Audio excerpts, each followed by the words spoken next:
Okay, so something a bit different this week, because it struck me that I've spent an awful lot of time telling various train spotters and guitarists and other people, curious onlookers, about the music and how to do it and all the rest of it and how I've done it, which is still baffling me. Uh, it, it occurred to me that I should maybe have the responsibility to tell you, especially younger people, what you think you might be getting yourself into by going to perform in public, or in some way expose your the deeper ravines of your psyche to the public. Because I don't think, because I'm older than you, I'm smarter than you, but I have been on the planet a bit longer and have learned certain things.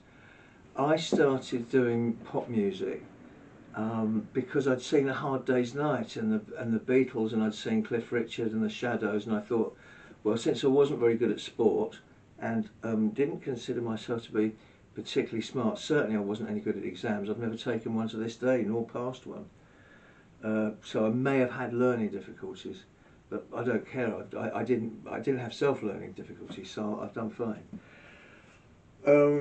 But I thought it would be, like Andy Partridge of XTC once said, we just thought it'd be like a bit like the Beatles, or a bit like the Monkees. You'd all just be your band, and you'd all be living in a house together and getting up to wacky adventures.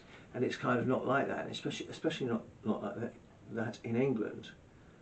And if you get up on your hind legs, certainly where I live, and say, "Hey, I want to do this," people's first reaction will be to either sneer at you or laugh at you. Very often, they'll think, it's sort of your perceived movement will sometimes emphasise people's stasis.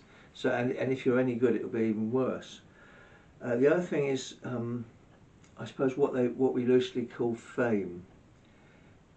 Fame, and I've had it in some measure, not in sort of a measure that, say, Keith Richards or Rod Stewart have, but more than a lot of people, because I've been a writer as well and I've been on television and things. It's the view at the top of the hill is not the same one as the one looking up, is the thing to remember, and it's transient. And the money, my motivations for wanting to be a pop star, having seen the Beatles and Cliff Richard and the Rolling Stones and all that, was, wow, that'll show them, because I'm no good at sport or exams, and I'm no good at all this stuff, but I could be a pop star. That could be good. And I soon came to realise, well, it took a few years, but that's pretty soon within the frames of my reference, that fame and money are like two princesses, or girls, princes, on a hill. They're unattainable, they look really attractive, everyone wants to go out with them, everyone wants to go steady with fame or money. There's the third aspect, and that's just called music. And when I first started performing, a musician who was in a band called Silverhead, and he disappeared, this guy, he was called Steve Forrest, that was his stage name, and he just said to me, whatever happens to you on your road through this canyon, remember that to hang on to the music, because that is what it's all about. And I found if the two, fame and money, were the princesses on the hill, on the hills, who were always sort of like, oh no, we'll see if we can fit you in. Yeah, we're seeing someone else at the moment. That sort of stuff. There was always the girl next door, and that girl next door was music. That girl next door was always there, always liked me, was always nice to me, always smiled, and was would have been the one to hang on to, but I wanted something glossier. And that was the thing. And when I realised that it was the music that was never going to let me down, and started concentrating on that, then, only then, did I begin to attract the occasional glances or attentions of the two princesses on the hill.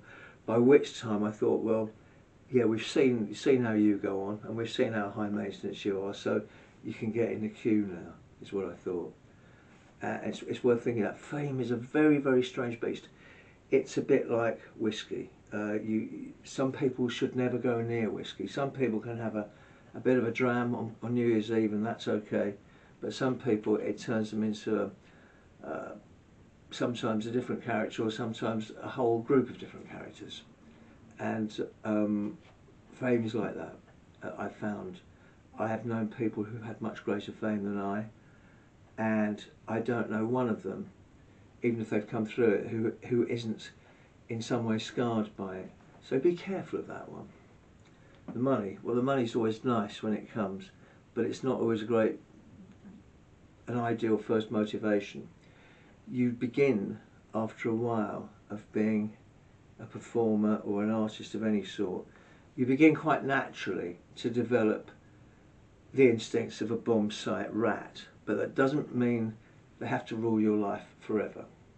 I'll try and, if you like this, I'll try and get on this riff a bit more. I mean, I'm not a life guru or anything, but since some of you might have been encouraged to take up music or do it more seriously because of what you think I've done, it's my duty really to say, look, watch out for this, watch out for that, and if this happens, enjoy it and don't feel guilty, okay?